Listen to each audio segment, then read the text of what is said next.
Welcome to the Yale Center for British Arts online series, At Home, Paul Mellon Lectures. I'm Courtney J. Martin, the Paul Mellon Director of the Yale Center for British Art. And I'm delighted to welcome Dr. Maria Mock, Director of the Hong Kong Museum of Art, to our program today. Please note that this program will be recorded. Your camera and sound are muted and will remain so throughout the day's program. We will be using the Q&A feature located on your navigation bar to gather your questions, and they will be answered at the end of our conversation. Please feel free to submit questions at any time throughout Dr. Mock's talk. Yale University acknowledges that Indigenous people and nations, including Mohegan, Mashantucket Pequot, Eastern Pequot, Chigotacoke, Golden Hill Paugussett, Niantic, Quinnipiac, and other Algonquin-speaking people have stewarded the land and waterways of what is now the state of Connecticut. We honor and respect the enduring relationship that exists between these people, these nations, and this land. Established in 1994, this lecture series was named in honor of Paul Mellon, Yale College Class of 1929, the philanthropist, art collector, and founder of both the Yale Center for British Art in New Haven and the Paul Mellon Centre for British Art Studies in London. Co-organized by the two institutions, the biennial lectures were traditionally delivered in person by a specialist in British art at both the National Gallery in London and the Centre. This year's series, entitled The Museum and the Gallery Today, is exclusively online and features individual talks from some of the world's most distinguished museum and gallery directors. Maria Mock joined the Hong Kong Museum of Art in 1996 and currently is its director. She has curated and led a vast number of exhibitions and programs and is a specialist in China trade painting with a research focus on dating and authentication. She has published extensively and has a particular interest in the artistic interaction of global trade. In particular, her 2015 book, which was co-authored with Paul van Dyck, Images of the Canton Factories, 1760 to 1822, Reading History in Art, was an incisive examination of images of the Canton factories of the 18th and 19th centuries, proving that most of these images were faithful historical records. Mock has a BA in Fine Art Studies, an MA in Chinese Historical Studies on Guangzhong decorative arts of the Qing Dynasty, and a PhD in China trade painting and a graduate diploma in museum studies. Please welcome today Maria Mock for her lecture, Remaking the Museum.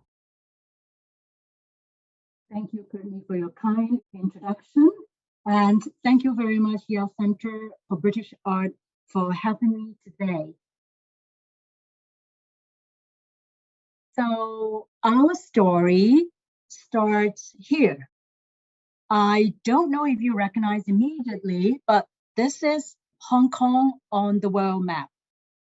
A dot on the global map, small but strategically important since the days of the 19th century, when trade history has written an important chapter here. Today, the so-called barren rock has become this dynamic global city, and a city that I would call a city of contrasts. Now, if any of you or some of you have Googled a bit about us before you register for this talk, you probably know the reason why I'm here is because the Hong Kong Museum of Art, HKMOA, has undergone a major renovation in recent years. We have reopened in 2019 after our transformation. So a bit of history from who we were. Now, this is not our current site, not our current venue. This is where we were found in 1962. This is the City Hall of Hong Kong. And the museum in those days occupied the top 3 stories of this iconic building, which still stands today. We were not called the Hong Kong Museum of Art. We were called the City Hall Art Gallery and Museum.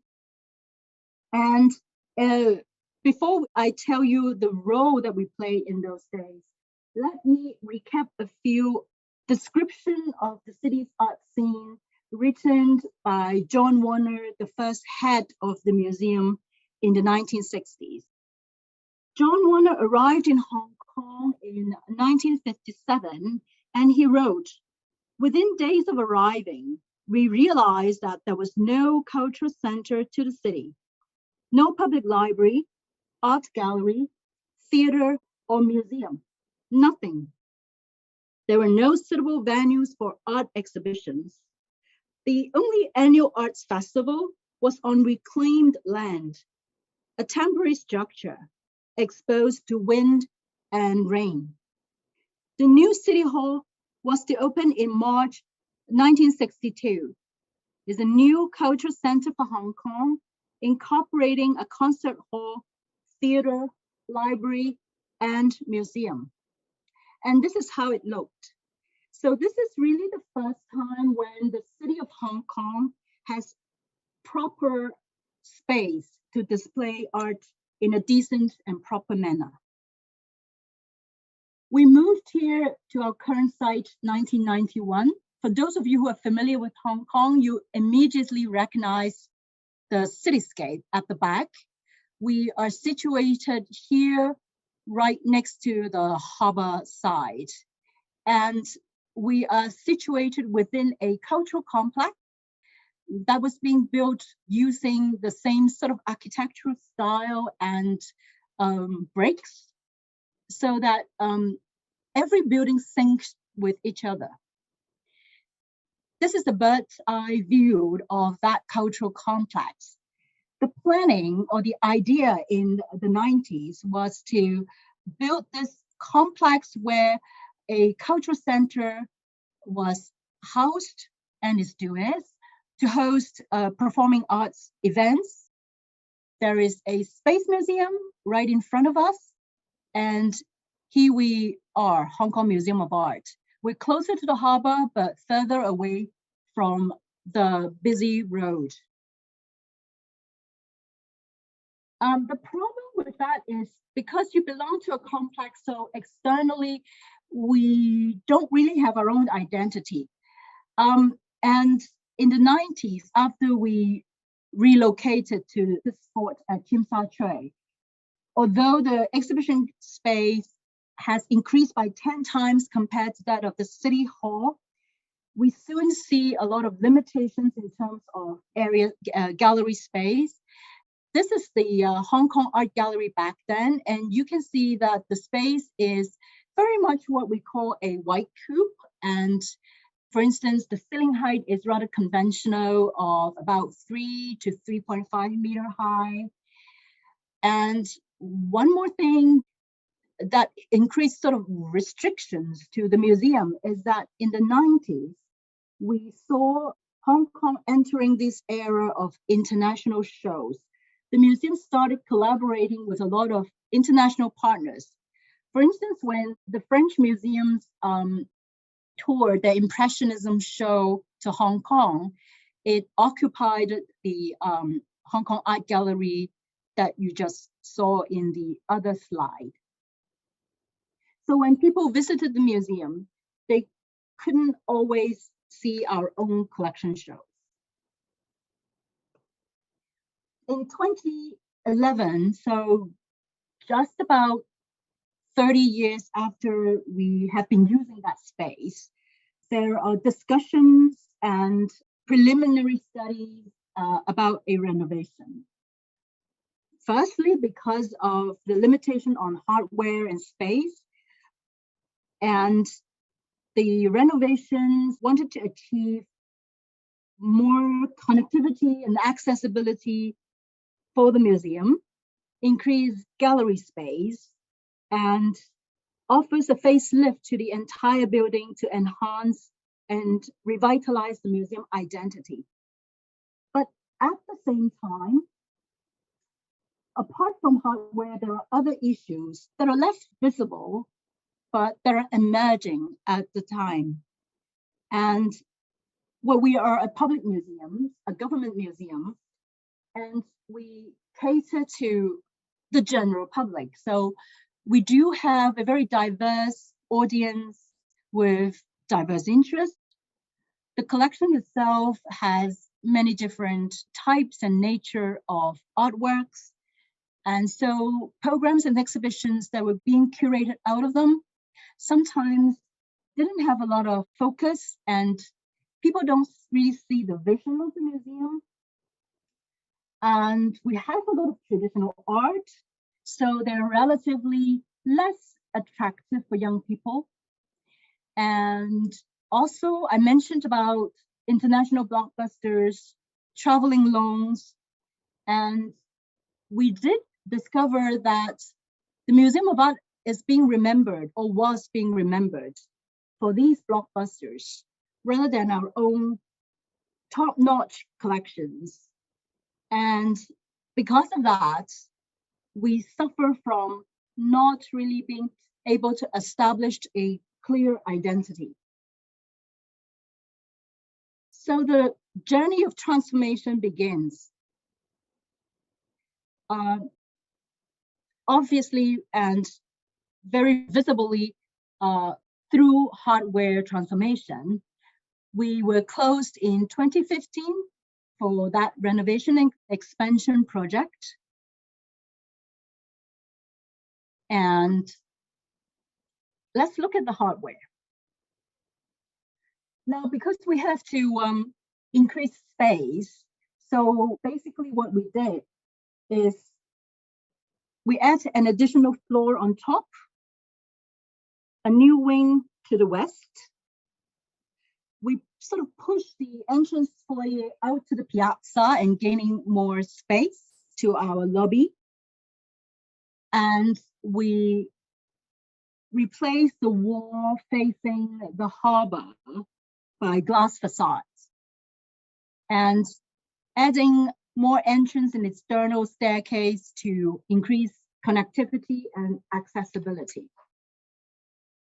Visually, in terms of visual appearances, we put on top of our old external wall, exterior wall, with a fiber cement board cladding that becomes our new dress.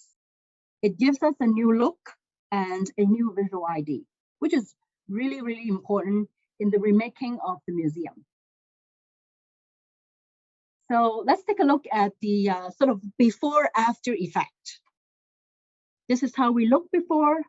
If you walk from the famous Peninsula Hotel towards the harbor, this is how we look now, with the new cladding and the new jacket, and a very attractive glass canopy where we can put our name loud and large on top. This is the view from the harbor east side of that harbor side promenade. How we look now. This angle is from the west end, from the ferry pier, how we used to look, and our new wing from the same angle. A close-up of the new wing. This is our main entrance. I don't know how you feel, but I usually feel those grand staircases resemble staircases that go up to a temple where people worship fine art, which is a very outdated concept. And equally outdated is, or was, the escalator that has this Star Wars vibes that go perfectly well with that outdated concept. And this is us now. Front entrance, transparent, welcoming, with a touch of contemporary chic. A side view of our front entrance, and you can catch a glimpse of the glass canopy where we put our name and our acronym on it. A snapshot of the new space that we've gained on what used to be our rooftop now the 5th floor. It gives us a transparent gallery offering a 207 degrees view of the city and the harbor. This is a photo of the new wing. It has a double-story gallery that allows us to use a ceiling height of up to 9 meters high. So our curators will be able to experiment with more contemporary art that of a larger size and scale. A quick run-through of some general information before and after the renovation. The exhibition area has increased by about 40% from 7,000 square meter to over 10,000 square meter. Gallery ceiling from the conventional 3.5 meter to now 5 meter and 9 meter. Number of galleries from 7 to 12.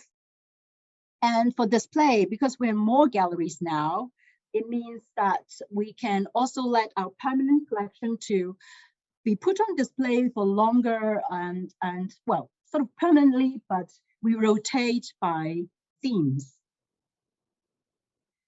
Now, the renovation deals with issues on hardware and space, but it also offers the perfect timing for us to think deeper on some questions, such as, are there anything else that needs to be changed? Are we doing everything properly in the past? Why are we doing the things that we do?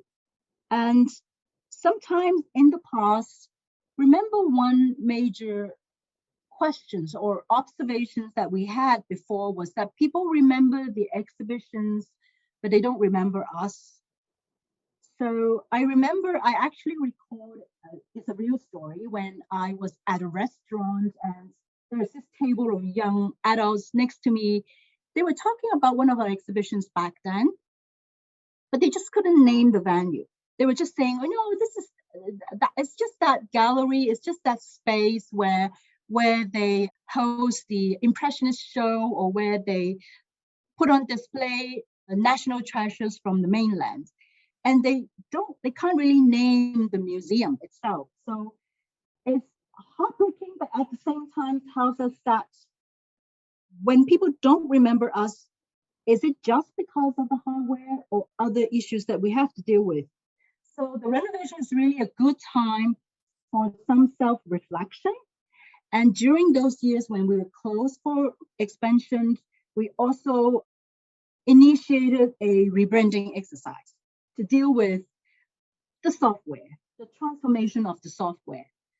And basically the content of that rebranding exercise is about rewriting the brand message, the VMV, the vision, mission, value statements, rethink about our tone of voice, redo our corporate ID, the visual ID, and the set of guidelines.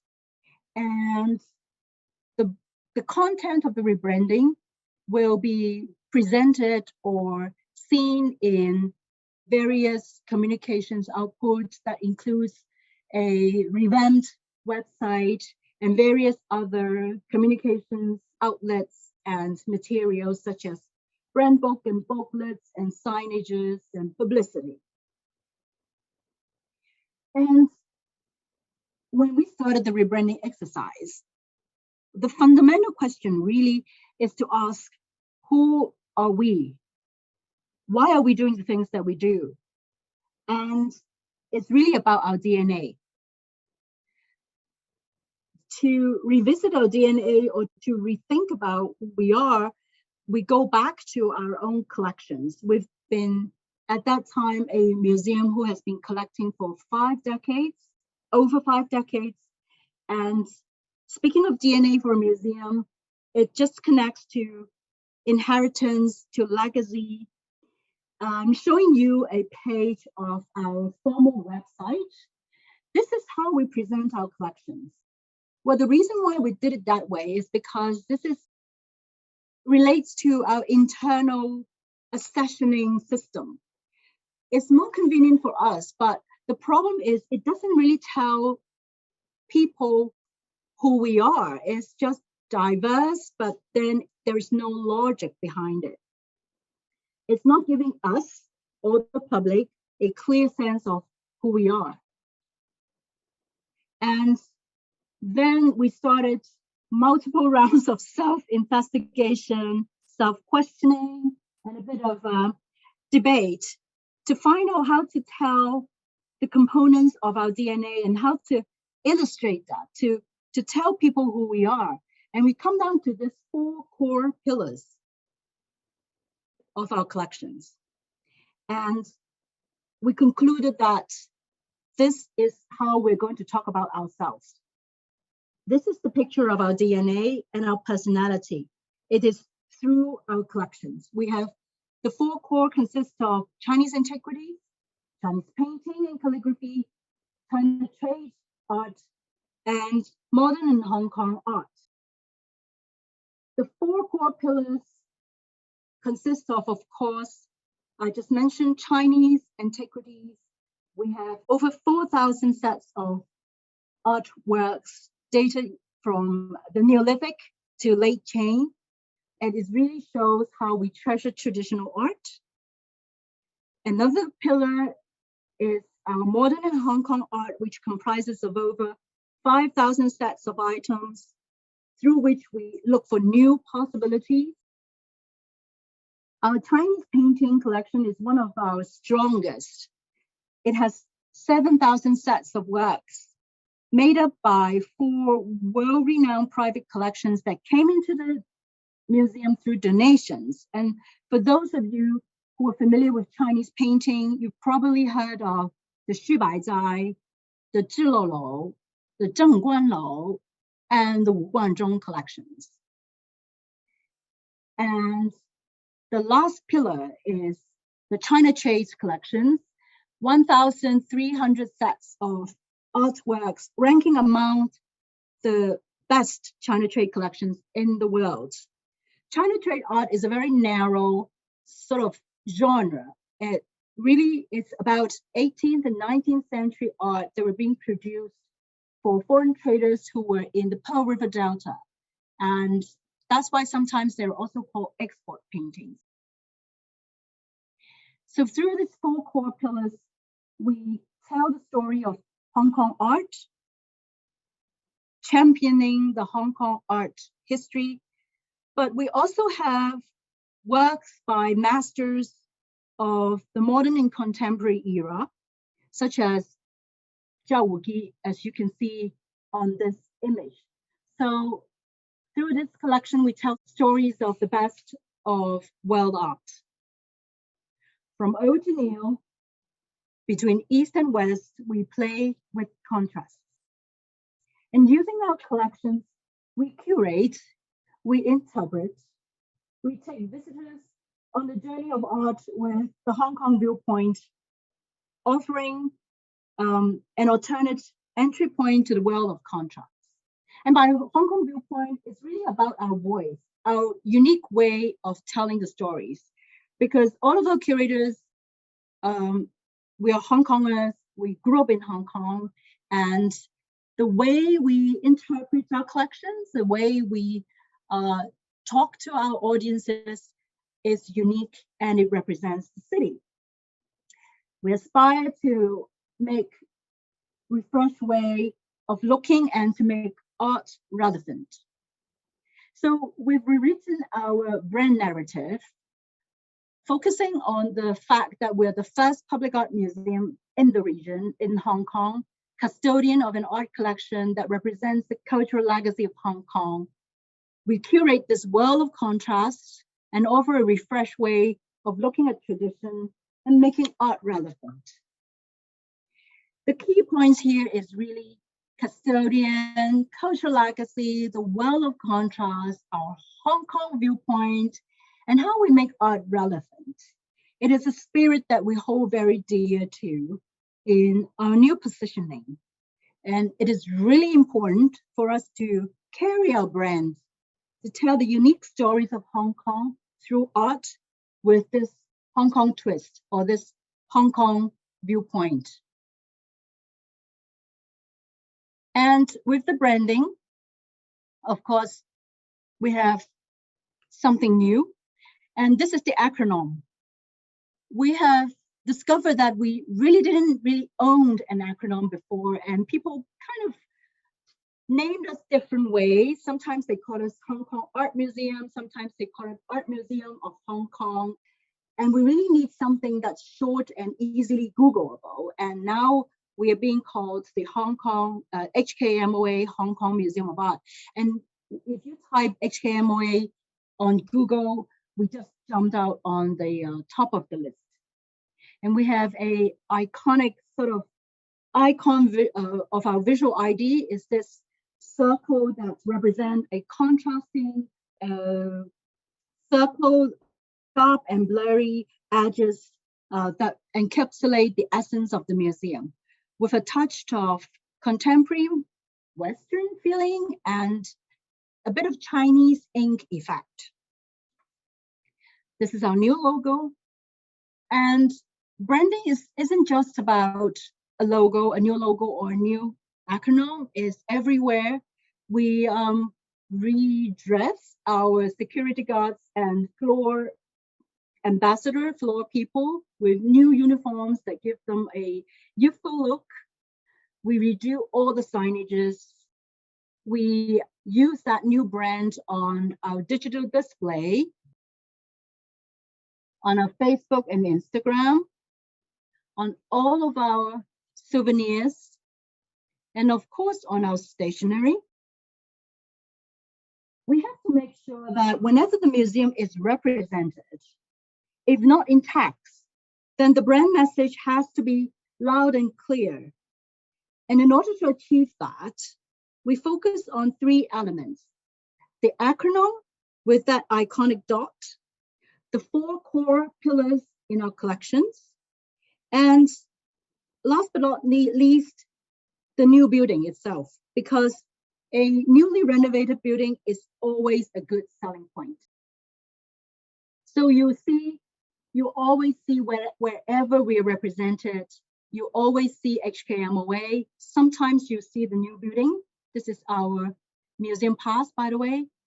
Sometimes on our posters. And in the past, when we design the posters, we focus only on the exhibition or the exhibits. What happened is when people remember the exhibits, they don't really see the museum. The museum is kind of absent or blurry. So when your identity is blurred, then that is the reason why people can only remember the exhibition, but not the museum itself. So that is why we stay loyal to that sort of design framework and design guideline and elements in whatever publications we do, in our head panels, and even in the banners when we put up during an exhibition mounting. This is the corridor that's adjacent to the museum entrance, and we usually put up banners here, and you can always see HKMOA. On the online platform, definitely. And for instance, on the left-hand side, you see the acronym, the new building.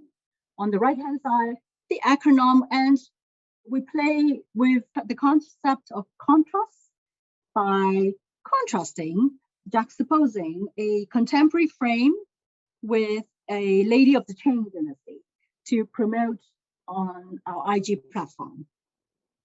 Even on our Christmas cards, we stay loyal to that idea of the acronym, four core collections, or the building. Well, branding has to stay in line with positioning and definitely stay in line with programs. So in our programs, we always have our new position, our new brand in mind. And for Hong Kong art exhibitions, we definitely want to illustrate the Hong Kong art lineage. The Museum of Art has been collecting for, well, this year is our 60th anniversary. So we've been collecting for 60 years. Many of the key pieces in the Hong Kong Masters are in our collection. So we champion the historical narrative of Hong Kong art. But we are not a museum who just talk about history. We also commissioned contemporary artists. This is a public installation that's currently in place right in front of our doors. But what is also very important is how we work around with our collections and how we sort of own that new brand with the Hong Kong twist. This is what I would like to nickname our brand show. And the reason why I call it the brand show is because these are exhibitions where we will be using all 4 core collections with a curatorial twist. This exhibition will give, well, it's just ended. It gave our visitors an illusion that they are walking through a fashion store. But ironically, the title of the exhibition is called Not a Fashion Store. And as they walk past the selection of exhibits that look like fashion, but is actually artwork, we put mirrors along the corridors, just like, you know, when you walk through a fashion store, you see lots of mirrors. And on the mirrors, I think you can see on the top right-hand corner here, we post questions that are related to gender, to self-image, to tradition, to style. Pretty much the question that would pop up when you are walking through a fashion store, buying clothes for yourself, but at the same time, actually, these are questions that artists ask themselves during art making. And the answers lies in those exhibits that you are appreciating. What we're doing, or our curators are doing in this exhibition, is disarming a preconception that museum visits are boring, fine art is intimidating, and it has nothing to do with perhaps a layman. Here, the ordinary visitors, they will be learning about art and most importantly, enjoy art without even knowing it. Because, for instance, when they walk through the education corner, look at the image on the lower left corner. This is a snapshot of our education corner where we project historical facts about those artworks. But at the same time, it also has a mirror where visitor can take a selfie with the hashtag OOTD, outfit of the day. A very popular hashtag, especially for people who are fashion savvy, who are very concerned with their outlooks. And they usually do that and post pictures of themselves on Instagram. And when they did that, we will appear on their Instagram post and they help us promote the exhibition and keep us viral. This is another exhibition. It is still ongoing. It's actually a Chinese antiquities exhibition. It is a show on monochrome ware. And the way it is curated is by dividing these wares into rooms of colors. So you're here actually inside a room full of red wares, red glazes. And the gallery text is being written in the language of a IG profile or a IG post. At the same time, in each room, although we are putting on show around 300 pieces of Chinese antiquities, in each color room, we put on display one contemporary ink work. And to sort of juxtapose the interesting chemistry between traditional art and new art. And again, offering a refresh angle to looking at traditional art and interpreting traditional art. Now, we have been doing international shows for 30 years now and being very successful and building a lot of international partnership. But before the international shows, when they come here, if I could be allowed to be a bit playful, it's very much like an instant cup noodle kind of work habit where you just open everything and put on a very proper and professional display.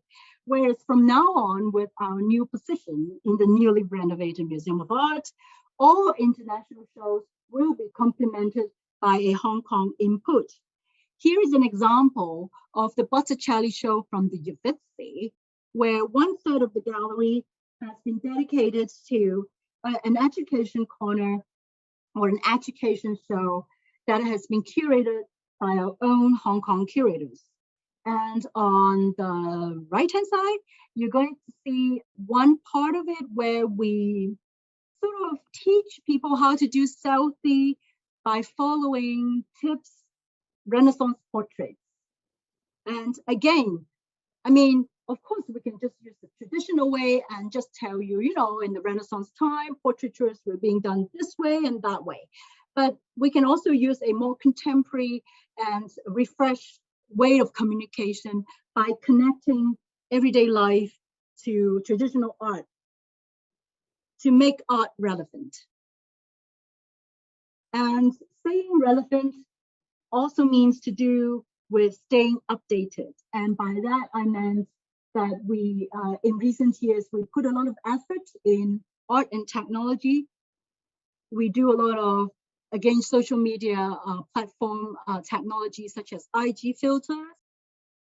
We install AR and VR programs in our apps, in our exhibitions. This one, for instance, when visitors scanned a QR code with their phone, they will see elements of Lui Shaoquan's Zen painting flying around. And they also see a traditional landscape or rendering of Lui Shaoquan's Hong Kong against the actual skyline of Hong Kong.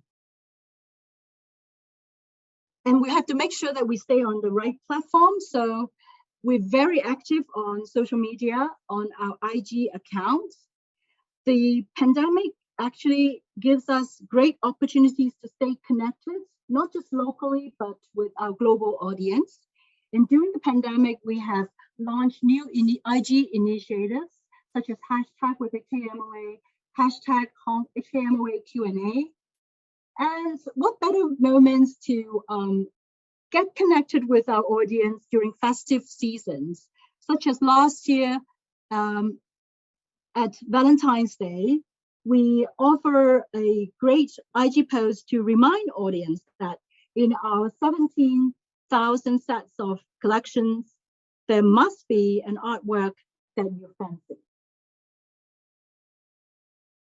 So this year marks the 60th anniversary of the museum.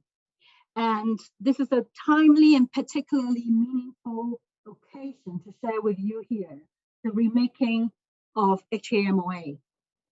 From our earliest day, when we were called the City Hall Art Gallery and Museum, not really the Museum of Hong Kong, Museum of Art, when we were the only gallery space available for decent art display, to today, when we are no longer just an exhibition space. Today, we are a museum who shares the same DNA as this global city of Hong Kong, a well of contrast where old and new, east and west, local and international, juxtapose, interact in the most exciting way. We are the museum who writes Hong Kong's legacy and Hong Kong's stories in art with a Hong Kong viewpoint, a voice unique to the people and the society with which the museum grows in the past 60 years.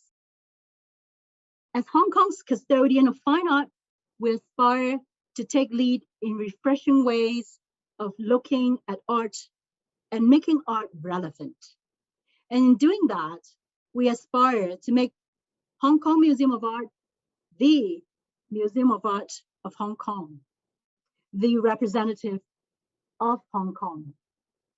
We're actually closed during the so-called fifth wave in Hong Kong, and I do look forward to the reopening of the museum, just as I look forward to the time when traveling will become safe again.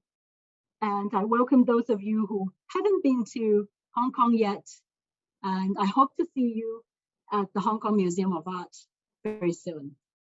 Thank you. Thank you so much, Maria. That was a great talk. So much of what you said clearly resonated with our audiences because we have a number of questions. Would you be willing to take questions now? Yes. I'd like to say that Eve Tam was to have joined us today, the former director of the museum, to do the Q&A, but unfortunately she was not able to do so. So I will have to replace her. The first question that I see for you is about what's been happening in Hong Kong. Hong Kong is an exciting place, and recently there have been, an influx of new contemporary art galleries.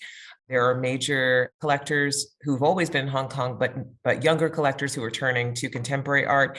And then, of course, two of the major fairs, Frieze and Art Basel, have set up outposts in Hong Kong. Has this changed your exhibition programming, your thinking about the museum in any way? Is there an interaction among the sort of commercial side and what's happening inside the museum? Ah, right. Yeah, Hong Kong, I think maybe a couple of months ago, Hong Kong has been reported to sort of take over London to become largest markets of contemporary art in the world, just after New York, I think. And definitely the sort of trend of contemporary art has been opening doors for people who could otherwise find art a bit more distant, because contemporary art is fun, is somewhat sexy in a way. But like I mentioned, we've been around for 60 years, and we are custodian of a legacy that is not just contemporary art. And I think it's even more important than before that we have to sort of let more people turn their eyes towards non-contemporary art, because that's really where the history of the city lies. We are connected to the Chinese background. And for instance, China trade is very much about the history of Hong Kong, the birth of Hong Kong in the 19th century against the trade history when Hong Kong was made a colony. And so these are all important elements of the story of this history, the story of the city.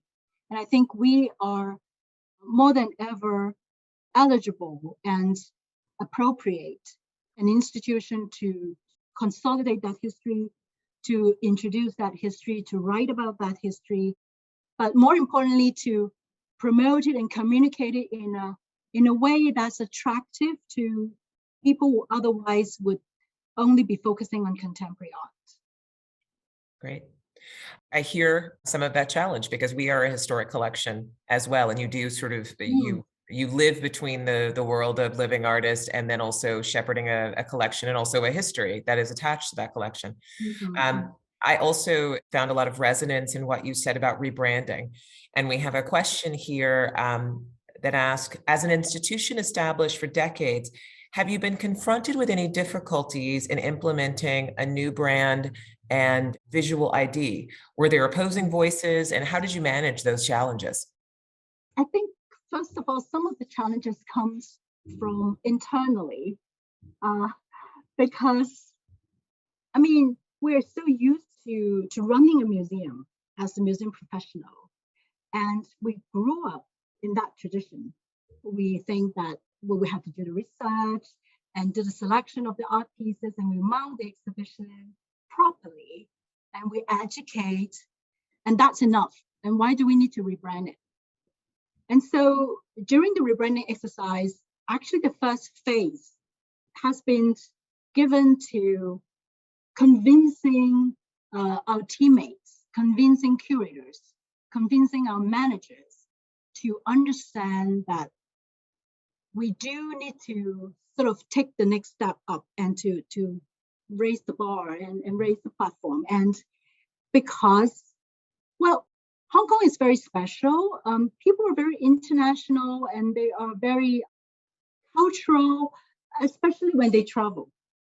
When they go elsewhere, they just visit all the museums that are out there. But when they're here, sometimes they just felt that, well, you're always there and you won't go away. So there isn't that urge to see us. So in order to promote what we have, and to make sure that the value of that cultural legacy stay alive, we really need to speak in a different language. And that's what the new brand is about. So first of all, it's about convincing our people that we need to do that. And then it's about listening to the art circle as well, because they are our stakeholders, they are our partners, they have been our friends for decades. So they also have to understand why we're going through this. And so there are a lot of consultation, R&D, research and survey, talking with each other, and doing a lot of staff engagement, making sure that everyone is on the same page, that they understand why the museum needs to do that.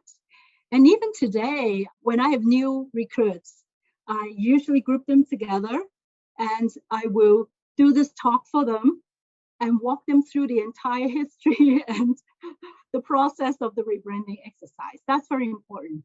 The other challenges is when you do a new visual ID, you have to really stay loyal to that ID. You have to sort of take care of that new image. And oftentimes, at least I was being told by some brand company, oftentimes the exercise stopped when the company paid that check. And then afterwards, everybody forgets, even internal designers forget about the new brand. So we always have to remind our colleagues that we have to stick to that guideline because there is a logic, because it's been thoroughly researched and thought over. And I'm very glad to say that because of this constant conversation, both internally and with us, our partners, that we're still hanging on to it. And we're very much seeing that people have beginning to, for instance, on Instagram, they hashtag HKMOA and not HKMA and not something else. And I think that's slowly, consolidating that new brand. I have to tell you, Maria, you have clearly been very successful in this endeavor, as an institution with a name, the Yale Center for British Art, that many people have abbreviated in a different way for a number of years. It is not easy to do what you have done. That is, and it seems so simple. And yet, in fact, what you describe is a process of bringing people along with you, but then constantly having to reaffirm where you have come from, but where you're going as well. And make sure that they own the whole rebranding exercise as much as the director does. Yeah, I think that's incredibly smart. Can I ask you a bit about the pandemic? You mentioned that you are just coming out of the fifth wave right now. And I assume that, like all cultural institutions around the world, that there's been some impact to your institution. What have you been doing to keep artists engaged, keep audiences engaged, keep, all of your constituents engaged while you were closed? Have you had remote programming? What's been going on?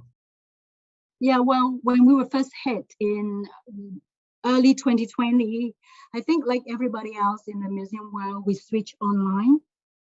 And that's when we launched the platform virtually at HKMOA. And it's still running on our website. I think we launched that pretty quickly in March 2020. That's 1 month after we first locked down.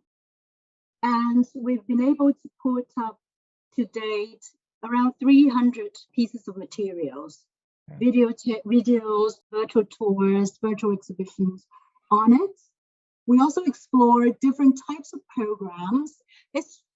Well, of course, everyone goes online, but we also have to think of the limitation that sometimes people get tired of same type of online programs. So we kind of have to pick our brains on new programs that. I am very sorry. I think that unfortunately we lost the feed to Maria. Maria, you're back. Oh, hi, I'm back. Hi. Yeah. Okay, wonderful. Fantastic. We talk about online programs. We're offline. This is the challenge that we all face. Yes. You know what? Perhaps this is a good time to come to a close. I wanted to thank you so much for coming today. And I've been watching the number of visitors that we have had who have been watching this program. We have never had a morning conversation before. And I have to say that the robust number of viewers that we have for this speaks both to the interest in you and your institution. Thank you for getting us up early and trying out something new. Thank you so much. you've made my day, although it's almost the end of my day. Yeah, please enjoy the rest of your evening. Thank you so much. I'll see you guys in Hong Kong. See you soon. I want to remind everyone else that please tune in again, on Friday, the 18th at 12 p.m. for artist and filmmaker Shuta Biswas, who'll be in conversation with Lauren Elkin. Thank you again for coming, and thank you so much to Maria Mock. Goodbye.